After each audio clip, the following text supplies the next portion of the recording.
प्रश्नावली 10.4 वर्ग 9 के गणित में प्रश्न संख्या 5 को करने के लिए हमें दो प्रमेय को जानना जरूरी होता है, जिसमें से एक प्रमेय हम लोगों ने पिछली क्लास में देख लिया था। अभी दूसरा प्रमेय हम लोग अभी देखने जा रहे हैं। उसके बाद हम लोग क्वेश्चन पे चलेंगे। कहता है एक वृत्त की दो जीवाएं AB और AC बराबर है। सिद्ध कीजिए कि वृत्त का केंद्र कोण BAC के समद्विभाजक पर स्थित है। एक वृत्त हमें लेना पड़ेगा। कहता है AB और AC बराबर जीवा है। AB AC यानी कि दोनों का अंत बिंदु एक ही है। AC दो बराबर जीवा है। लिखते हैं सबसे पहले तो सिद्ध कीजिए कि वृत्त का केंद्र कोण BAC के समद्विभाजक, तो इसका समद्विभाजक भी खींचना पड़ेगा। सबसे पहले हम लोग लिखते हैं दिया है, क्या दिया है, वृत्त COR जिसमें जीवा AB बराबर AC तथा AD कोण BAC का समद्विभाजक है, समद्विभाजक है। अर्थात ये मैं अपने मन से नहीं लिख रहा हूं, जैसा जैसा कह रहा है वैसे। उन्होंने कहा कि AD कोण BAC का समद्विभाजक है। जैसे ही समद्विभाजक होगा इसका मतलब जितना ये कोण होगा उतना ही ये कोण होगा। समद्विभाजक का मतलब होता है कि दो बराबर भागों में बांटने वाला। तो कोण समद्विभाजक है तो कोण को दो बराबर भागों में बांटने वाला। कहने का मतलब जितना इधर वाला कोण होगा उतना ही इधर वाला कोण होगा। अर्थात कोण BAD बराबर कोण CAD। आगे लिखते हैं हम लोग सिद्ध करना है।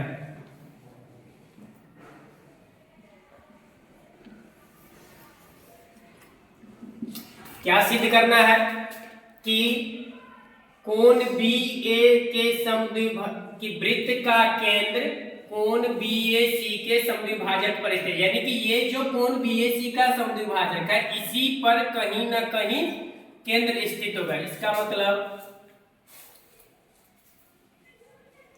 केंद्र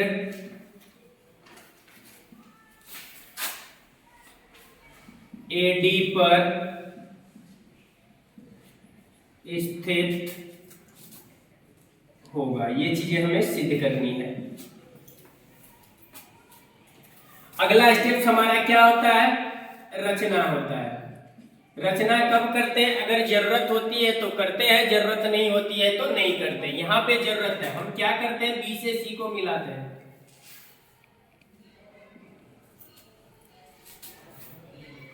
B से C को मिलाया, जो AD को कहीं ना कहीं प्रतिच्छेद कर रहा है उसको हम लोग क्या करते हैं, M नाम दे देते हैं। जो AD को M बिंदु पर प्रतिच्छेद करता है।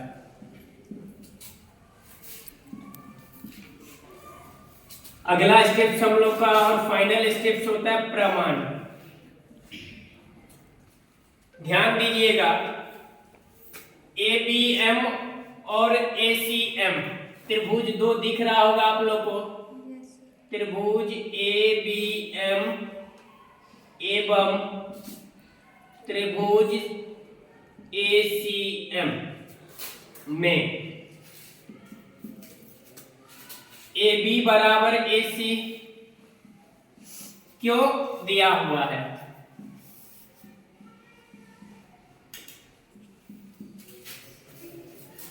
कोण बी, ये कोण और ये कोण बराबर है तो कोण बी ए एम बराबर कोण बराबर कोण CAM, ये भी कहां से दिया है। AM इस त्रिभुज की भुजा का भी काम कर रहा है, AM इस त्रिभुज की भी भुजा का काम कर रहा है, तो जो दोनों में होता है उसको हम लोग बोलते हैं उभयनिष्ठ, इंग्लिश में कॉमन।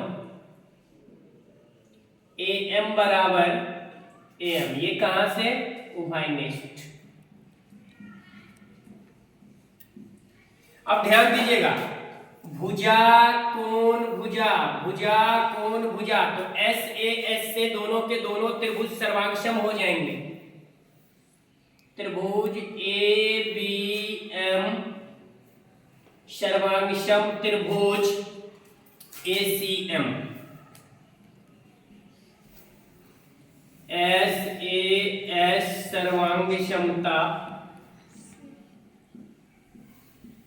से।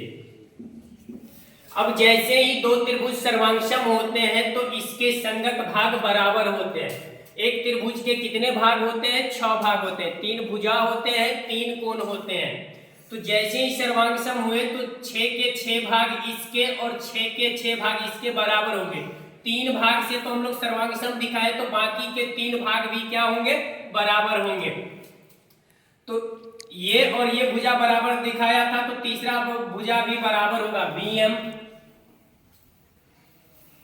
बराबर MC। जितना B से M होगा उतना ही M से C होगा। संगत भाग बराबर होते हैं, दो सर्वांगसम त्रिभुजों के संगत भाग बराबर होते हैं। संगत भाग क्या होता है, बराबर कोणों के सामने की भुजा को संगत भुजा और बराबर भुजा के सामने के कोण को संगत कोण कहते हैं। तो संगत भुजाएं भी बराबर होती है और संगत कोण भी बराबर होता है। इस कोण के सामने यह भुजा और यह कोण है इसके बराबर, तो इसके सामने यह भुजा, ये दोनों बराबर होंगे। कहां से, CPCT से। CPCT का मतलब होता है corresponding parts of congruent triangle, Hindi में सर्वांगसम त्रिभुजों के संगत भाग। ठीक है, AB और AC बराबर है। AB के सामने यह कोण AMB बराबर कोण AB बराबर है AC के, तो AC के सामने ये AMC। ये भी कहां से लिखा, CPCT से लिखा। ये कोण और यह कोण भी बराबर होंगे, लेकिन उसकी हमें जरूरत नहीं है, इसीलिए हम लोग नहीं लिख रहे हैं। इतनी बातें आप लोग को बढ़िया से समझ में आ गया होगा। आगे बढ़ते हैं, आगे हम लोग मिटा रहे हैं, ऊपर मिटा रहे हैं।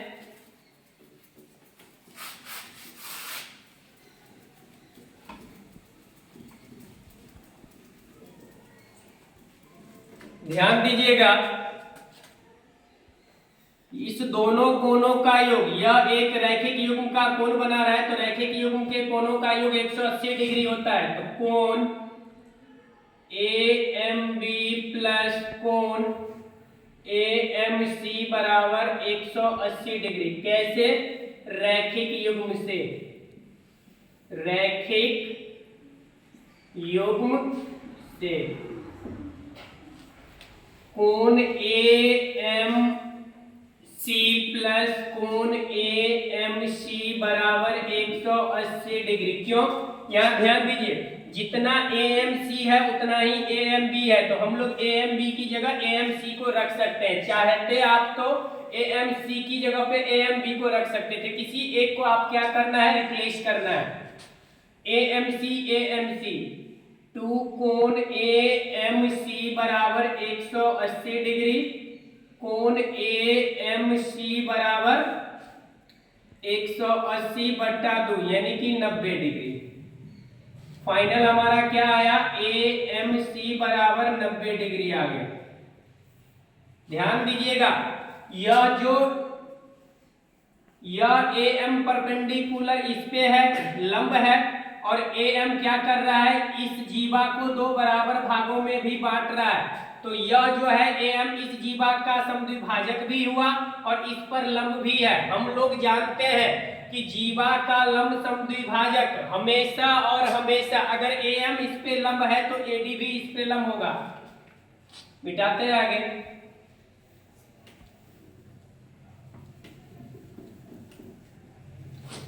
जैसे ही AMC ये 90 डिग्री हुआ, इसका मतलब क्या हुआ कि AM लंब BC है, अर्थात AD लंब BC है। ध्यान दीजिएगा, AD इस पर लंब भी है और AD इसको दो बराबर भागों में भी बांट रहा है, तो यह क्या हुआ, समद्विभाजक का भी काम कर रहा है और इस पे लंब भी है। हम जानते हैं इससे पहले जो हम लोग प्रमेय पढ़े हुए थे उसमें हम लोगों ने पढ़ा था कि किसी जीवा का लंब समद्विभाजक केंद्र से पास कर रहा है, तो हमने दिखा दिया कि यह इस जीवा पे लंब भी है, इसका समद्विभाजक भी है। इसलिए